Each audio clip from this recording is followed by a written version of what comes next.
ایک بار حضرت صلی اللہ علیہ وسلم لوگوں میں بیٹھے ہوئے ان سے باتیں کر رہے تھے۔ اتنے میں ایک دیہاتی آپ کے پاس آیا اور پوچھنے لگا کہ قیامت کب آئے گی؟ تو آپ صلی اللہ علیہ وسلم اپنی گفتگو میں مصروف رہے۔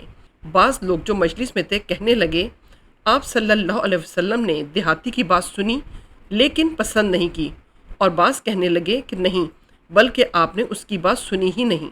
جب آپ اپنی باتیں پوری کر چکے تو میں سمجھتا ہوں کہ آپ صلی اللہ علیہ وسلم نے یوں فرمایا، وہ قیامت کے بارے میں پوچھنے والا کہاں گیا؟ اس دیہاتی نے کہا، حضور میں موجود ہوں۔ آپ نے فرمایا کہ جب امانت ایمانداری دنیا سے اٹھ جائے تو قیامت قائم ہونے کا انتظار کر۔ اس نے کہا، ایمانداری اٹھنے کا کیا مطلب ہے؟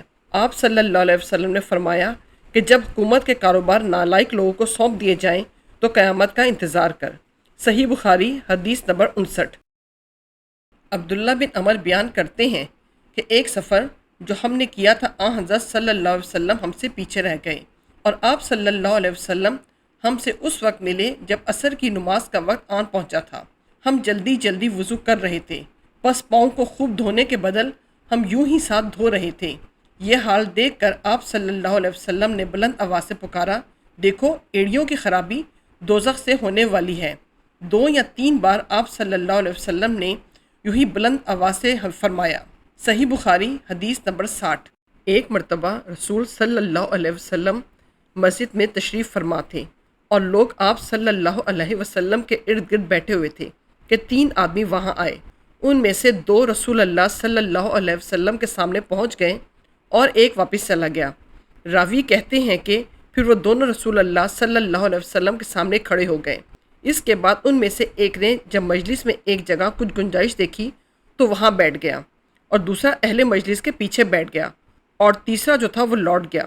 تو جب رسول اللہ صلی اللہ علیہ وسلم اپنی گفتگو سے فارغ ہوئے تو صحابہ رضی اللہ عنہم سے فرمایا کہ کیا میں تمہیں 3 آدمیوں کے بارے میں نہ بتاؤں؟ تو سنو۔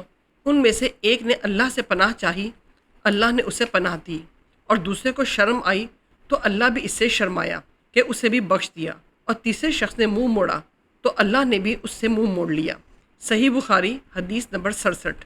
رسول اللہ صلی اللہ علیہ وسلم اپنے اونٹ پر بیٹھے ہوئے تھے اور ایک شخص نے اس کی نکیل تھام رکھی تھی۔ آپ صلی اللہ علیہ وسلم نے پوچھا، آج یہ کون سا دن ہے؟ ہم خاموش رہے، حتیٰ کہ ہم سمجھے کہ آج کے دن کا آپ کوئی دوسرا نام اس کے نام کے علاوہ تجویز فرمائیں گے۔ پھر آپ صلی اللہ علیہ وسلم نے فرمایا، کیا آج قربانی کا دن نہیں ہے؟ ہم نے عرض کیا ہے، بے شک۔ اس کے بعد آپ صلی اللہ علیہ وسلم نے فرمایا، یہ کون سا مہینہ ہے؟ ہم اس پر بھی خاموش رہے اور یہی سمجھے کہ اس مہینے کا بھی آپ اس نام کے علاوہ کوئی دوسرا نام تجویز فرمائیں گے۔ پھر آپ صلی اللہ علیہ وسلم نے فرمایا، کیا یہ ذی الحجہ کا مہینہ نہیں ہے؟ ہم نے عرض کیا، بے شک۔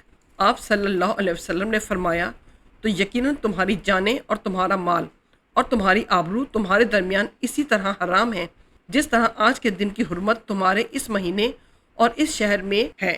پر جو شخص حاضر ہے اسے چاہیے کہ غائب کو یہ بات پہنچا دے، کیونکہ ایسا ممکن ہے کہ جو شخص یہاں موجود ہے وہ ایسے شخص کو یہ خبر پہنچائے جو اس سے زیادہ حدیث کا یاد رکھنے والا ہو۔ صحیح بخاری حدیث نمبر 67۔ عبداللہ ابن مسعود ہر جمعرات کے دن لوگوں کو واعظ سنایا کرتے تھے۔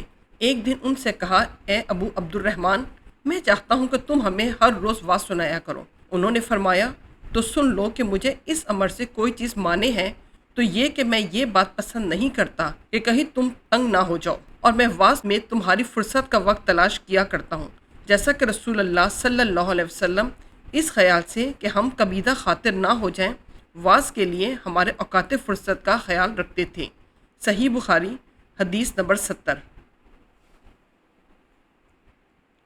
رسول اللہ صلی اللہ علیہ وسلم نے فرمایا کہ جس شخص کے ساتھ اللہ تعالیٰ بھلائی کا ارادہ کرے اسے دین کی سمجھ عنایت فرما دیتا ہے، اور میں تو محض تقسیم کرنے والا ہوں، دینے والا تو اللہ ہی ہے، اور یہ امت ہمیشہ اللہ کے حکم پر قائم رہے گی، اور جو شخص ان کی مخالفت کرے گا انہیں نقصان نہیں پہنچا سکے گا، یہاں تک کہ اللہ کا حکم قیامت آ جائے اور یہ عالم فنا ہو جائے۔